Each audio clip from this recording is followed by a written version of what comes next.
it's actually funny to see this because like you strike me as one of those hard dudes, right? And I think for a lot of people, right, like you went to the military, man, you worked in a prison, but right now you're wearing a shirt that says vulnerability is the new sexy. How's that? How's that? Explain that because I feel like if you were to walk in the hood right now wearing that t-shirt, people would be like, yo, Doug, what's up, man? Like they'll be like, you know me by now. I'll be like, yo, what's up, boy?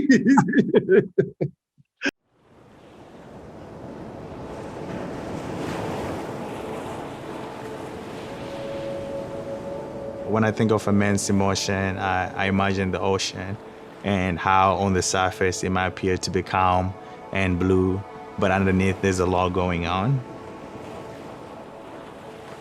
Let's just say on the surface, pretend everything is okay, pretend that we're strong, but really that's not what's happening.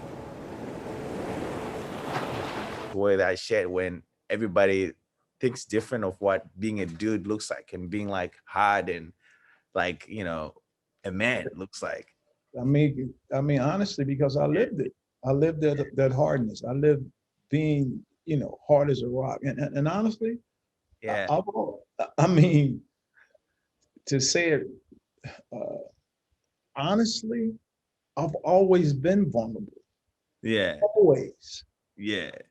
But that was in my quiet time. That was in my time with self. Yeah. Even now, I can express it to you, Mm-hmm. but back then I couldn't express it to anybody. Yeah. See, everybody can tell a story. Everybody can't share a story. Yeah. So when I started to learn how to share my story, even in some of the stories where I become emotional and I cry, don't mean I'm not less than a man. Not at all. I know who I am.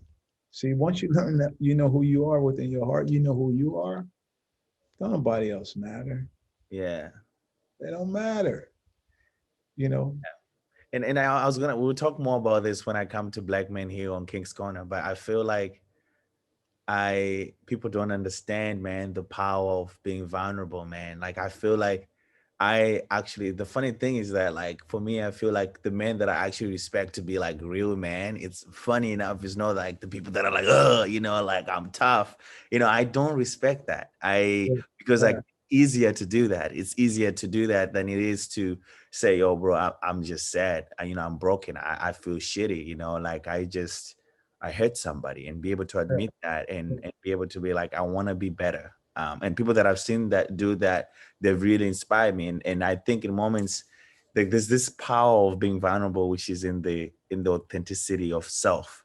You become what you speak and who you are, they match. Because most of the time when you're saying I'm hard, I'm tough and stuff like that, sometimes it won't match, man. Like sometimes you really feel scared. And because you feel scared, that fear can come out. And and even if it doesn't come out, you have that imposter syndrome, feeling like, what if they find out? What if they find out that I'm not this tough and right now I'm scared, But when you become real with people, and like I've noticed, especially in my relationship with my girlfriend, right? In the moments that I've become vulnerable and said, okay, this is where I really am and I'm really scared right now, or I worry about this thing about our relationship, or this is what I'm really thinking about. And like I feel like a lot of men where I grew up, it's like you don't talk to women like that. You don't open up about certain things. You'd rather just be quiet. A lot of dudes back home are just quiet, man. They don't say anything. It's like they don't feel, like they don't tell you how they're feeling. But when I've been able to do that, I feel like there's just this freedom, like freedom for me to be myself and freedom for people to engage with me, knowing what I'm all about. And that freedom is just nothing you can ever compare to. And it's just like, it creates this energy, like this good energy around you all, because like everything is on the table and everything is fair game. And no one is scared to ask any questions because they know anything is fair game. Yeah. And I think that has brought so much freedom and peace to my existence. Yes, sir. I Yeah. totally agree with you because it brings a level of peace. Yeah. Yeah. It goes back to, telling the truth or telling a lie. Yeah. If I tell the truth, I don't have anything to worry about. I got nothing to worry about. Yeah. Yeah. Still a lie. You got to come up with the evidence. You got to keep lying. You gotta keep lying. You gotta remember your You lines. got to remember the last one. You got to make another story. But if I just come clean, Yeah. what you know, what they say, either you love me Do or you leave love me me? alone. So how does vulnerability show up in your life right now? How does it look, and where do you exercise that? I think it's doing things like this. Vulnerability it shows up because a lot of times I Yeah. talk about my areas of weaknesses, Yeah. um, and being able to talk about this is almost like a therapy session Yeah. because I'm able to express it. Yeah. And actually I get better because now I'm able to express it. Me Mm, being vulnerable at times where I try to express it, it will mm, hurt so much that it bring me in tears. mm, Now when I express it, this is things of healing. mm. Or you think about the thing where or your mom telling you, look, boys, stop crying. I can't understand what you're saying anyway.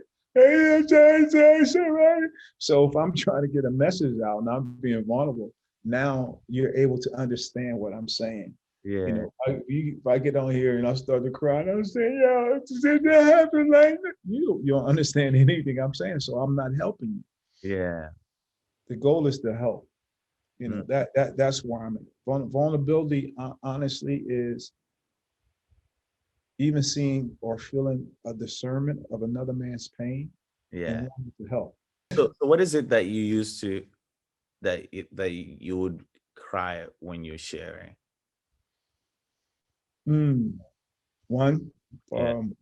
the father issue, definitely the father issue. Um, Another would be just how far I've came in life, Mm, um, knowing what I came from. My my level. Now that I reflect, my level of success and everything that I've achieved from a materialistic standpoint, but from a man standpoint where I thought I would never have it. That makes sense. mm. There's things that I have now that I never envisioned having. Like what? Um,